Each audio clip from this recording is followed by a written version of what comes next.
بسم الله الرحمن الرحیم. ویلکم ټو هوم بایولوژي.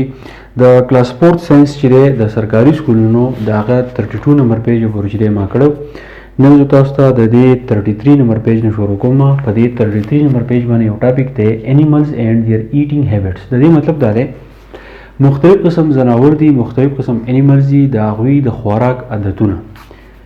انیمل ځناور اینڈ देयर ایټینګ هابټس او د دوی د خوراک عادتونه، یعنی دوی خوراک چې دی په کوم قسم چې دی خوراک خوري او دوی خوراک چې دی هغه څنګه خوري. د ټاپک د پکچر تاسو راځي د تاسو نه چې تاسو پوه شئ.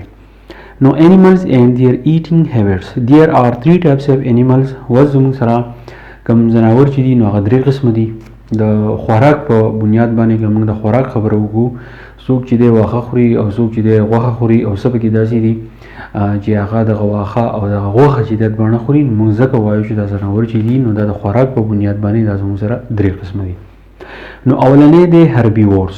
د هربیورز د ټکی ته تاسو کې نو د کې د اولنې ټکی چې د HERB هرب. نو هرب مونږ وایو واړه واړه بوټي. نو انیملز هغه ځناور which eat چې هغه خوري only plants، صرف بوټي خوري. لکه مثال په تور لیوز زموږ سره پاڼې شوي، پاڼې خوري. لکه تاسو بیزو ته وګورئ نو بیزی چې دی زیاتره زموږ سره پاڼې خوري. ګراس واښه خوري، ګرینز او دا دانې زموږ سره خوري. آرکاړ هغې ته ویلی کېږي هربیورز، یعنی هغه ځناور چې هغه پاڼې خوري، هغه واښه خوري او دا د دانې وغیره دا خوري نو دې ته ویلی کېږي هربیورز. بیا ستاسو دپاره یو کوېسچن دی چې کین یو ګیو سم اگزامپل اف هربیورز.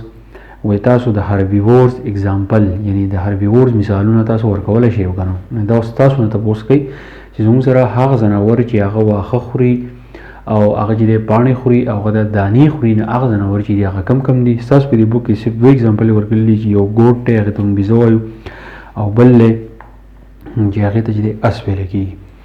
بل کارنیورز دی. نو کارنیورز ته وایي انیملز ویچ ایټ فلیش اف ادر انیملز آر کالډ کارنیورز. یعنی هغه ځناور چې هغه د نورو ځناورو غوښه خوري نو هغه ځناورو ته کارنیورز ویلی کېږي.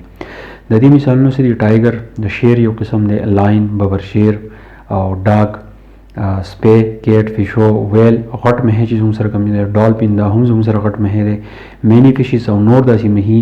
دا مهي چې دي دا واړه واړه مهي چې دی خوري نو ځکه دا په کارنیورز کې راځي بیلانګ ټو دیس کلاس. نو دا چې زموږ سره دي نو دا په دې کلاس کې راځي. په دې پکچر کې دا څه کې یو منظری دی هغه اوسې خوري نو دا منظری چې دی د زموږ سره کارنیور شو.